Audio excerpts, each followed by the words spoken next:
What's up guys, Pop My Pigs for Life here, and today we are finally back in Planet Zoo after 5 whole months of just cranking out Jurassic World Evolution 2 videos. We are finally back to playing Planet Zoo, and let me tell you, after playing Jurassic World Evolution 2 for 5 months straight, I have so much newfound motivation for Planet Zoo. So as you can see, today we are back in Samurai Sanctuary in particular, because this zoo is long overdue for an update. So basically, a couple months ago, we got the Asia Animal Pack, and there's 2 animals in particular that I think fit the criteria for becoming new Samurai Sanctuary residents, and those are the Japanese Raccoon Dog and the Pear David's Deer. So now I was thinking about where exactly I want to put them, and I was looking back at the entirety of Samurai Sanctuary, and I'm now realizing that there are some well-needed improvements that can be made to Samurai Sanctuary. Now, you can already see that I did make one improvement off camera. Basically, what I did is I switched around the moose enclosure and the raccoon and beaver enclosure, because the raccoons can actually use the chicken coops that we have as a hard shelter. So because of that, I thought that the chicken coops looked a lot like village houses. So because of that, we've got a little raccoon village here at Lake Cherry Blossom. So now, obviously, I want to put the Japanese Raccoon Dog in Burrowville because they can actually use the burrow habitat item. And here's what I think we're gonna do. So I think that we're going to have the Eurasian lynx go somewhere else, and this will be the Japanese Raccoon Dog enclosure. So now you might be wondering exactly where the Eurasian lynx are gonna go. They're gonna go right in here, the Animal City. So now obviously, these guys aren't compatible with the residents of our city, which are the red crown cranes and the Japanese macaques. And so when I thought about it, I kind of realized that this really isn't too much of a city, especially if there's only 2 animals living here. So because of that, what's going to happen is this Samurai Sanctuary update is going to come in 2 parts. In this part, we are going to be updating Burrowville, Lake Cherry Blossom, and the Panda Village. More on that a little bit later. And in part 2, we are going to completely revamp the Animal City. So a couple things that I did off camera is I downloaded an absolute ton of East Asian blueprints from the Steam Workshop. And there's a couple in particular that we're going to use for this episode. So I found this little mining entrance, first and foremost, that we can put at the Burrowville, since it, looks like a mine. This is a little courtyard that is going to go with Lake Cherry Blossom. And this is another courtyard. So these 2 are going to go over by Lake Cherry Blossom, because I want this to be a lot more like peaceful and serene, with not a lot of like structures. I mean, of course, we've got the village over here. But what I think I'm going to do is I'm going to get rid of all of these, and I'm going to instead use these 2 blueprints. So now, the Panda Village is a little bit of a different story. So basically, the idea is you got the pandas, they've got an absolute ton of livestock over here. And also, one thing you can see that I did off camera is we had these 2 giant red barns that felt very out of place. So because of that, I completely got rid of them. I released all of the animals, which I believe were southern cassowaries, Indian peafowl, and babiruses. I released them to the wild. And even now, there's still a lot more that can be done. So here's what I'm thinking. I'm thinking that the alpine ibex and the saiga antelopes, wherever they are, these guys are going to also be in the animal city. So now, if you guys want to see exactly what I have planned for the animal city, then be sure to subscribe so that way you can stay tuned. But I can assure you, it's gonna be huge. So now, back to the Panda Village. What I think is gonna happen is, obviously, alpine ibex are gonna be getting a new home. The caribou, or the reindeer, are gonna be going in this little area over here. So that way we sort of have the pastures with the livestock over here. And then on this side, by the mountain over here, is going to be a brand new panda enclosure, which is going to be sort of like the village square. And one of the buildings that I'm going to have on the outskirts is going to be this Chinese restaurant. So instead of having like the sort of food court with all the seating areas, I think that I'm just going to have a single restaurant on the outskirts, but it's gonna be super close to the panda enclosure, so that way it can look like it's part of the actual panda village. Alrighty, that was a lot of talking, and I don't know about you guys, but I am ready to get started on these improvements. So, without any further talking, let's get right into the time-lapse. Alright guys, so our first order of business in today's time-lapse is to renovate Burrowville. Obviously, we are getting rid of the Eurasian lynx, like I explained at the intro of today's video, and we're adding the Japanese Raccoon Dogs in their place. And like I said, because they can use the in-game burrow items, we don't need to have that giant artificially made burrow in the side of the cliff.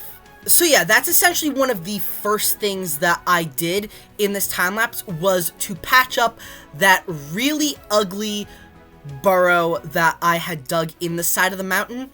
And I didn't have to make too many changes to the habitat for the Japanese Raccoon Dog, because a lot of the foliage in the enclosure already matched the type of foliage that they like. The only thing I really had to do was add in all of the enrichment and habitat items. So yeah, that was a very simple change, especially for switching out two different species. However, one thing I also decided to do is I decided to switch around the red fox enclosure and the Chinese pangolin enclosure, because the Chinese pangolins were actually the same way, where they couldn't at first use the burrow enrichment item. So because of that, they had to stay in that enclosure right next to the mountain, because that's where their burrow was. But eventually, Frontier added the ability for the Chinese pangolins to use the small burrow enrichment. So because of that, they didn't really need that giant enclosure, and they could actually be moved to the center of Burrowville. And by moving the Chinese pangolins into the smaller enclosure, it'll actually make them a lot easier to see. And this is also incredibly beneficial for the red foxes, who need a lot more space. So because of that, they get a bit of a more spacious enclosure. So now, one last change I decided to make for Burrowville was the mining area. So I'd completely forgotten at the beginning of this video that I also downloaded 2 more mineshaft blueprints. So because of that, I decided to use all 3 of them. So the cave that I showed you guys at the beginning of this video, I decided to use that as sort of an entrance to some staff buildings that I decided to hide underneath the mountain, just so that way the staff buildings would be a lot closer to Burrowville. But then I also decided to use the other 2 mining entrances as sort of different areas where the residents of Burrowville can mine for resources. And what I especially love about these other two blueprints is they actually have like minecart tracks and minecarts with tons and tons of rocks and minerals in them. So because that, it just gives this area so much more life. That combined with the giant crane that I showed you guys earlier in this video, as well as, you know, all the stuff that we had in the mining area originally, makes this area 10 times better than we had it originally. So yeah, I'm really impressed with how this area has turned out after these improvements.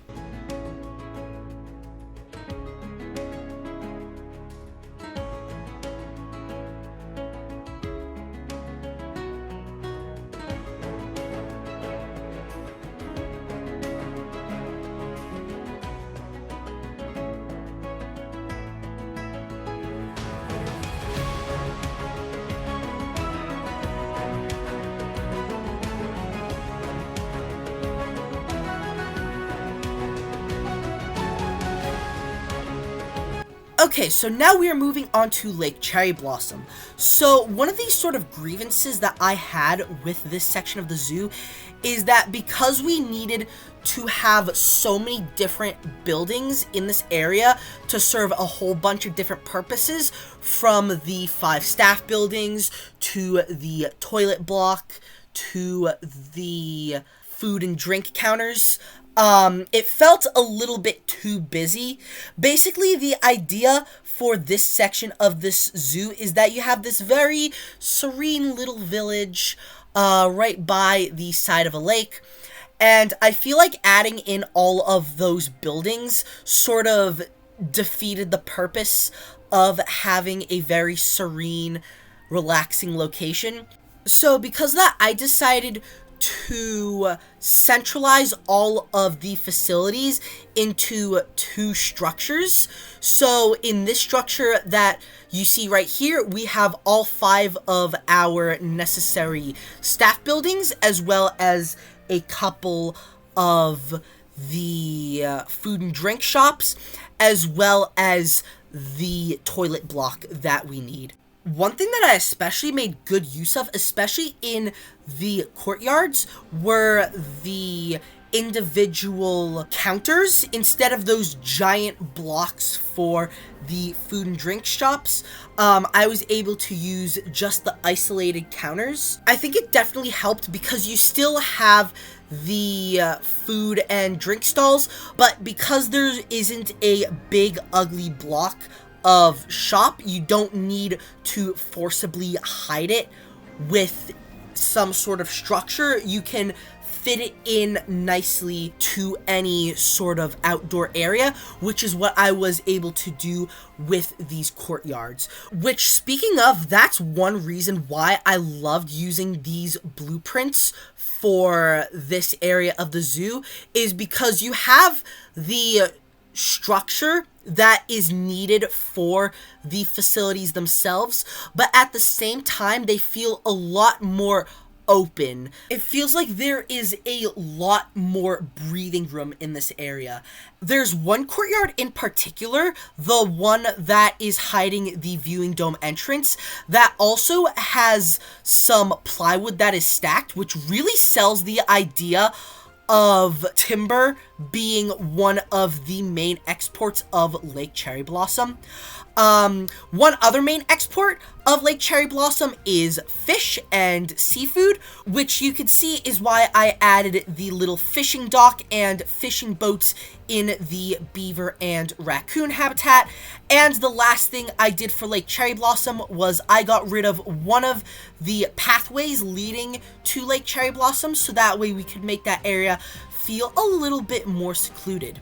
And with that, we are now moving on to the big task at hand for this video, which is the Panda Hermit Village. So right now you can see we are in the phase of pretty much getting rid of a lot of things. So the guest plaza, the reindeer enclosure, as well as an absolute ton of bamboo, so that way we could make way for the new panda enclosure.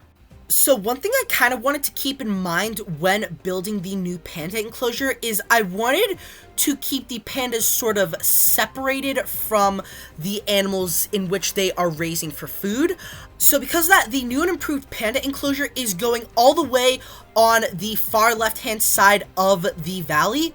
And as you can see, I decided to keep all of the houses that were in the original panda enclosure. I did, however, decide to get rid of all of the garden beds. So now we are adding in that restaurant that I had mentioned earlier. And so I feel like the Panda Village had a very similar problem with Lake Cherry Blossom, in the sense that there were way too many buildings and it didn't really feel like a smaller village. It felt a lot busier than I wanted it to. So because of that, I decided, instead of having all of the stalls for the food, the drink, and the toilet blocks, I decided to just slap a restaurant in so that way guests can get a bite to eat, and called it a day, essentially. What's nice is that this restaurant blueprint also has some toilet blocks incorporated into it, so because of that, that one building meets both the hunger, thirst, and toilet needs of our guests without having to add in so many different buildings. One thing you can also see that I did with the Panda Village itself is that I decided to incorporate some of the staff buildings to make it look like a proper village square. So in this instance, we have the large keeper hut, the veterinary facility, and the large staff room that sort of look as if they are a part of the village themselves, instead of just off to the side like they were originally. For the quarantine and the trade center, I decided to put them right at the entrance into the valley because I feel as if they look like they could be used as storehouses for the crops and animal products that are waiting to be sold in the animal city, which we will, like I said, work on next episode.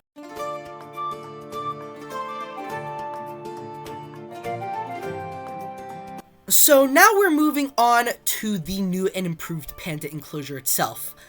I'm gonna go out on a limb and say this. This might very well be the best habitat that I have ever built in this game. So basically, you may know from when we were actually working on Samurai Sanctuary years and years ago, that this zoo is meant to take a lot of inspiration from the Kung Fu Panda movies. And this area of the zoo especially takes a ton of inspiration from the Panda Village in Kung Fu Panda 3. But this enclosure looks absolutely phenomenal. You'll see in a little bit that one thing that we add in the back of the enclosure is a sort of raised area that has a waterfall that goes into a hot spring for the pandas to bathe in, just like in Kung Fu Panda 3. And I have to say, that combined with the rock work and the foliage that we end up adding in this enclosure makes it look absolutely phenomenal. You can see right here that I am adding some of the East Asian nature collections to line the raised area with some rocks. I also decided to use the Taiga rock collection, which is one of the most useful blueprints in the entire game, in my opinion. Of course, did decide to add in a couple of rocky outcroppings throughout the enclosure, including the Panda Shrine. I added a little walled garden in the center of the village square. I also made a lot of use out of the Scots Pine scratching trees, because they are able to blend in with the surroundings while also providing some enrichment. I also decided to add in a little bit of shrubbery, so some fountain bamboo synced into the ground, as well as a couple other bushes by the Scots pine scratching trees. And behind the houses for the pandas, I decided to add 2 rows of fig trees, so that way the pandas can grow some figs that they can sell in the city. Of course, also adding the viewing domes as well as some more plants and enrichment for the pandas.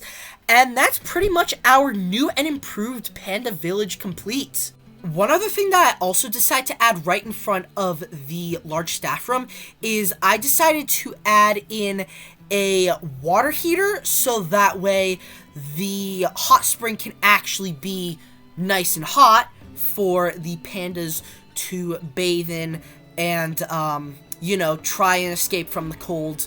Just a couple last little finishing touches by adding some plants around the hot spring, and now we are moving on to the animal pastures. So right here you can see that we are expanding the river that goes through the 2 largest pastures, so that way the river can also go through both the new reindeer enclosure, but also the doll sheep enclosure.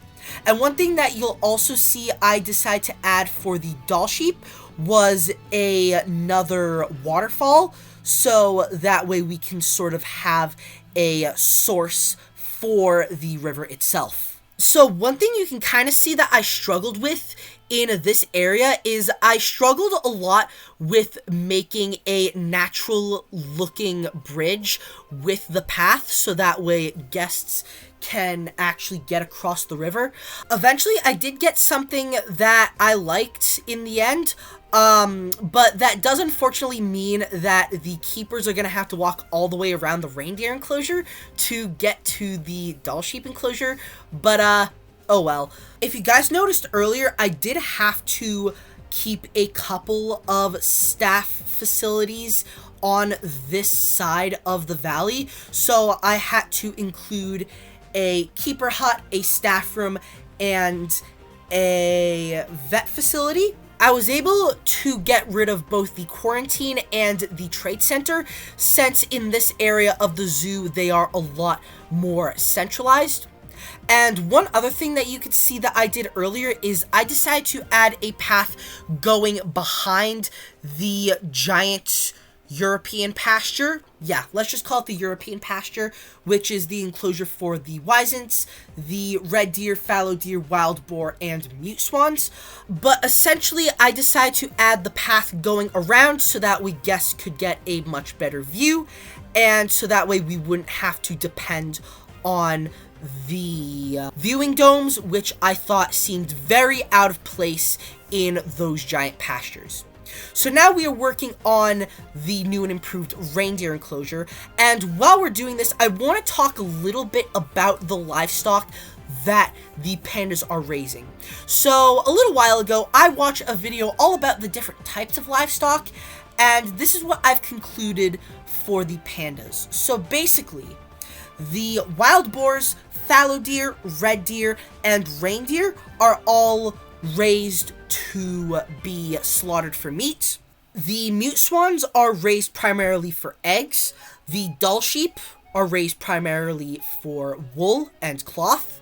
And then the wisents, Bactrian camels, and Przewalski's horses are all considered pack animals. So essentially, the pandas would attach some carts with various cargo to their pack animals, so that way they can be brought to the animal city where they can then be sold.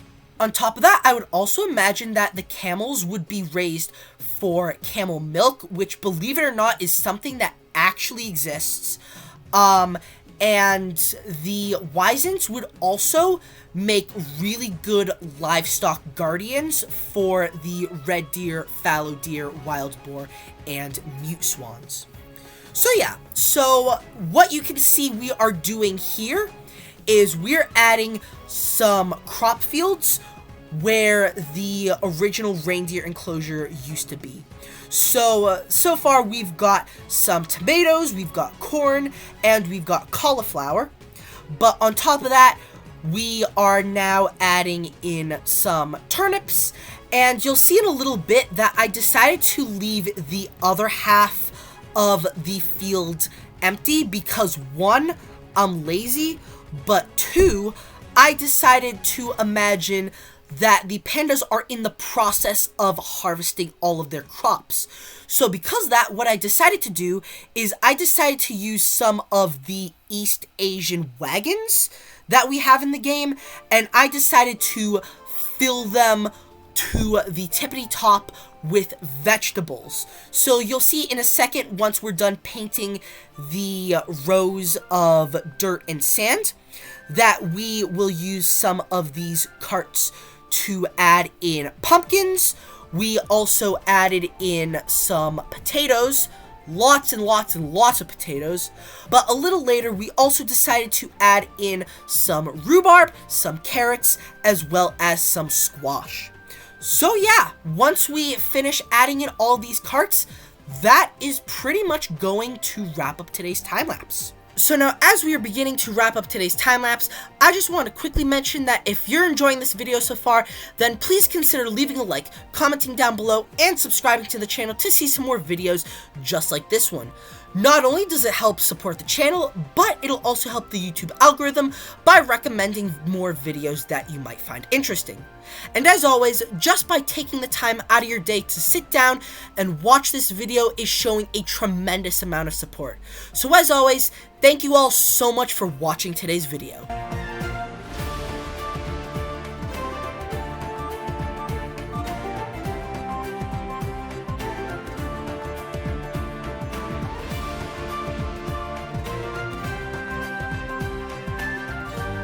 Alright guys, I have to say, this entire area of the zoo is looking just so much better than it did before. So I think to start, let's take a look at the Panda Village.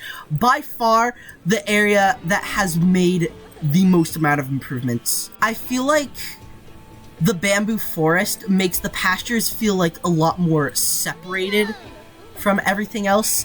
And okay, yeah, we didn't make too many changes to this area, minus the new and improved reindeer enclosure, as well as the waterfall that we have for the doll sheep enclosure. But overall, these just feel so much more spacious.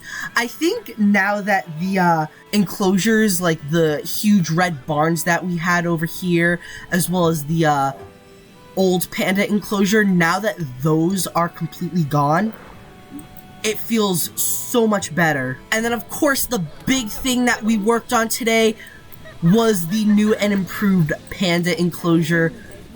I am just lost of words at how amazing this entire enclosure turned out.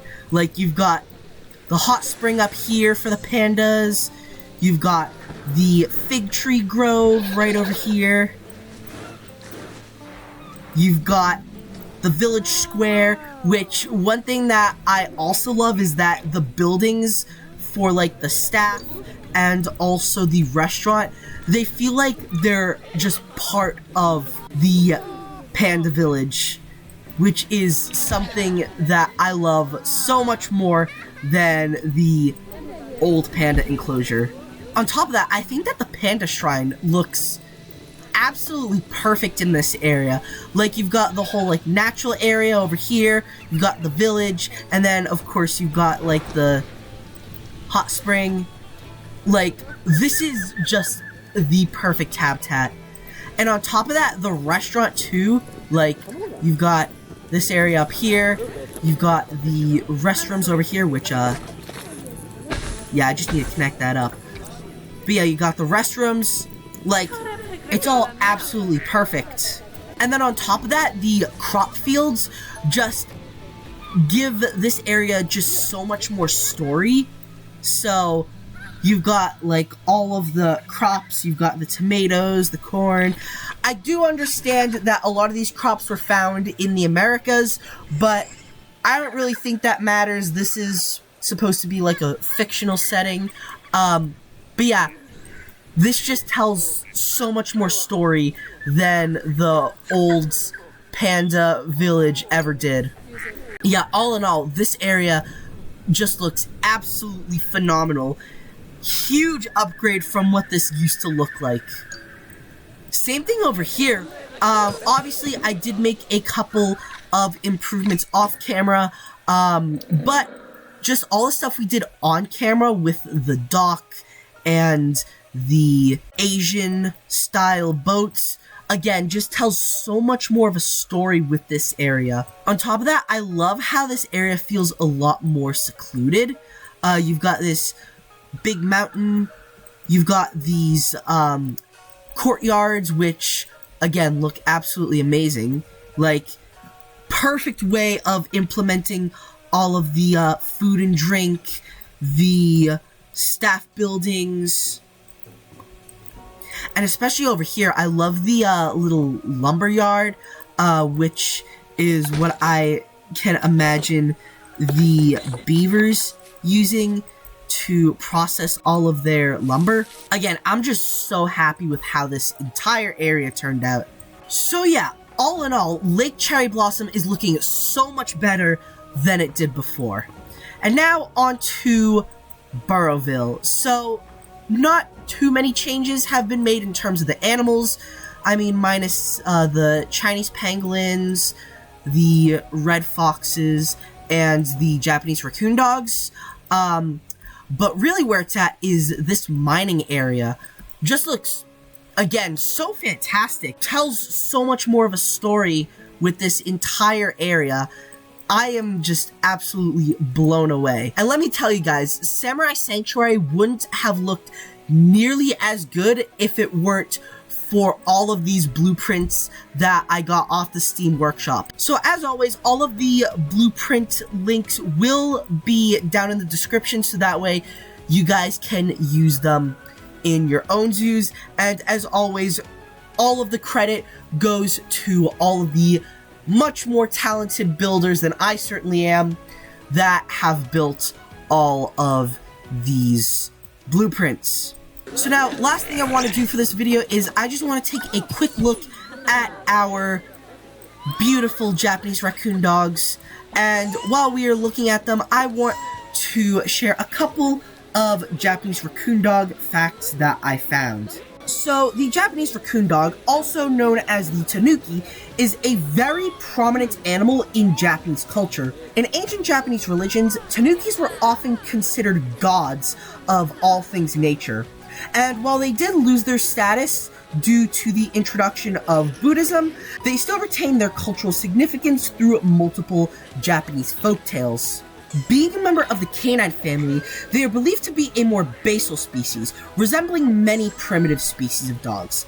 Some fossils that have been found even suggest that the tanuki can be as much as 2.5 million years old. One other thing that I found very interesting about the Japanese raccoon dog is that they're the only species of canine in the world that actually prefers to hibernate. What I especially love is that these guys tend to hibernate in much larger family units, using their body heat from other tanukis to keep themselves warm. So yeah, that's pretty much all of the Japanese raccoon dog facts that I have for you guys. And with that being said, that's pretty much all I have for today's video.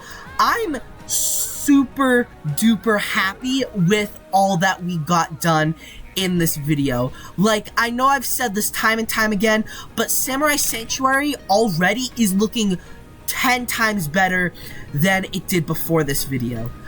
So yeah, so the plan for next episode is we are going to move on to the big elephant in the room, and that is the Animal City. So this area of the zoo needs a ton of renovations, and my hope is that with all of the animals that we are going to add to this city, I'm really hopeful that this place is going to feel a lot more like an actual city. So yeah, with that being said, that is going to wrap up today's video. Really hope you guys enjoyed today's video. If so, please make sure to leave a like and subscribe to see some more Planet Zoo and Jurassic World Evolution 3 content. And I'll see you guys next time. Peace out.